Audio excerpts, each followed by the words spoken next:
Hey everyone, it is a glorious day in the neighborhood, the Modoma neighborhood, and today I'm going to be talking about one of my favorite topics lately, goals, and specifically the process of setting goals.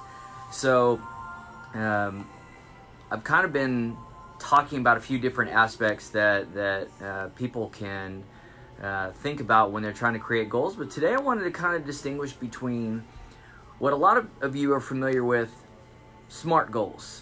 S-M-A-R-T, SMART goals. Specific, measurable, attainable, realistic, timely, time-based, something like that. Unfortunately, the original creator of SMART goals never intended it to become this systematic approach based on any kind of scientific research whatsoever. It was just kind of a heartfelt acronym that he created in the moment. And because there was nothing else in place, it just gained a big head of steam, and people have used it to this day. And it makes sense. It's not that it's wrong necessarily, but it's not really backed by much research. So there was a book by Mark Murphy entitled Hard Goals, and one of the things that he tried to do was actually incorporate research into the process of goal setting. So hard goals represents four things. The first thing is heartfelt. The second thing is animated. The third thing is required. And the fourth thing is difficulty. So let me start with H, heartfelt. A lot of people don't necessarily have a truly heartfelt connection intrinsically or extrinsically. Intrinsically means inside me. And so, for instance, I don't have a personal connection to the thing that I desire to have. If I want to lose 20 pounds, I don't really have a connection to that goal. Extrinsically might be a connection to the people that will be impacted or benefited by me achieving this goal. So for instance, if my spouse was worrying about my health because I was carrying excessive weight, well, obviously that's a health issue.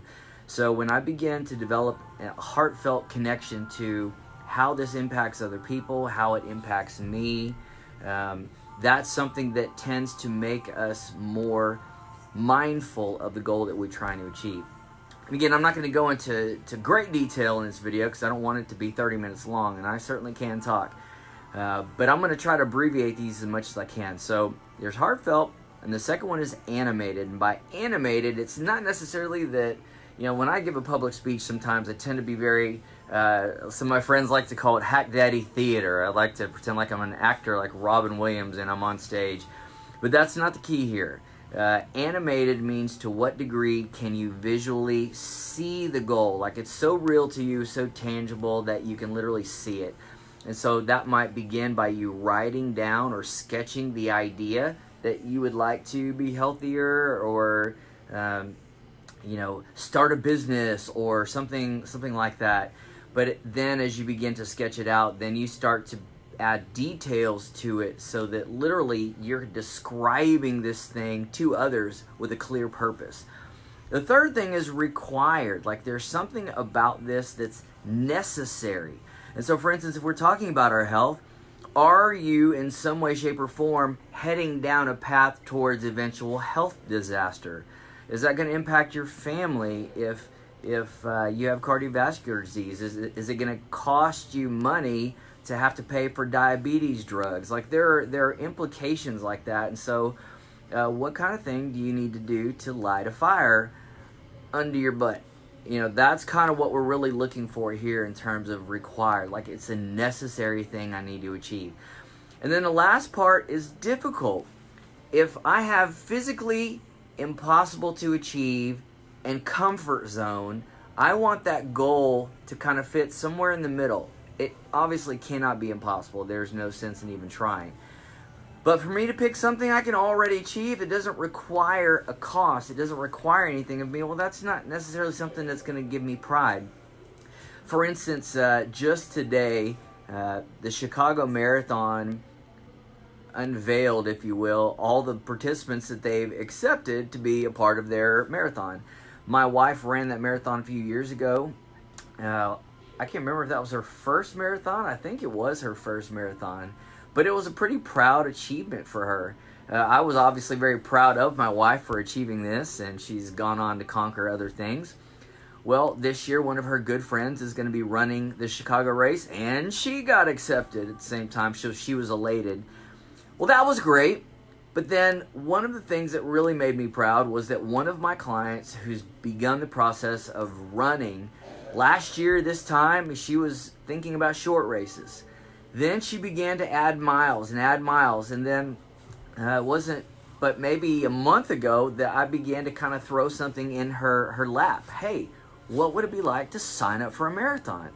Well, she'd never run a marathon, but for her to sign up for it, that is a perfect example of difficult.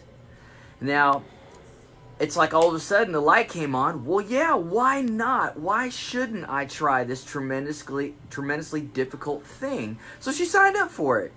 And she felt like, well, if I get accepted in the lottery system, then it was a sign. It was meant to happen. Well, of course, she got accepted today. So very proud of her, very excited for her. But it's going to be a big party in Chicago. So, I know Big Josh, I know that probably excites you, my man. But I'm really excited for all of you this year who are open to trying something new that you have not tried before. Life is all about overcoming things, and here at Modoma, one of the things we love to do is stand by our members. We love to help them achieve goals. That's kind of what our Well Power program is all about. It's about sitting down with people, kind of assessing where they are right now, talking to them about where they'd like to be, and then designing a little GPS map, if you will, en route to that. It's never a linear path.